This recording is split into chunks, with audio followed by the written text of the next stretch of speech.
తాజా 30 నందమూరి బాలకృష్ణ రవితేజను కొట్టాడని చాలా కాలంగా ఇండస్ట్రీలో టాక్ ఉంది. ఇది నిజమో కాదో తెలియదు కానీ అప్పట్లో బాగా వైరల్ అయింది. దీని మీద ఇటీవల రవితేజ మాట్లాడారు. బాలయ్య మిమ్మల్ని కొట్టాడనే రూమర్ ఉంది, ఇది ఎంతవరకు నిజమని రవితేజను ప్రశ్నించారు.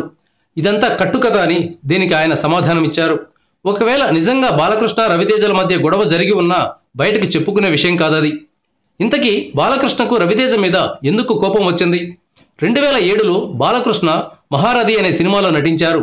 ఇందులో స్నేహ, మీరా జాస్మిన్ హీరోయిన్లుగా నటించారు. మహారథి కంటే ముందు మీరా జాస్మిన్ రవితేజ సినిమా భద్రాలో నటించింది.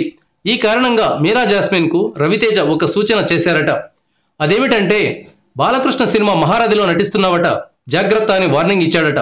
దీంతో మహారథి సెకండ్ పార్ట్ షూటింగ్ కు డేట్లు ఇవ్వకుండా మీరా జాస్మిన్ ఇబ్బంది పెట్టిందట. తర్వాత రవితేజ ఆమెను హెచ్చరించిన విషయం బాలకృష్ణకు తెలిసిందట.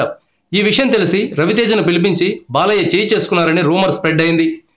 బాలకృష్ణకు కాస్త ఆవేశం పాలు ఎక్కువ, అందువల్ల ఇలాంటి రూమర్ పుట్టిందని చెప్పవచ్చు. ఎందుకంటే ఒక చెప్పుడు మాటను విని బాలకృష్ణ తోటి నటుడి మీద చేయి చేసుకుని ఉంటారని భావించలేం. Thank you viewers. ఈ వీడియో మీకు నచ్చితే లైక్ బటన్ టచ్ చేయండి. తాజా 30 ఛానల్కు సబ్స్క్రైబ్ చేయండి.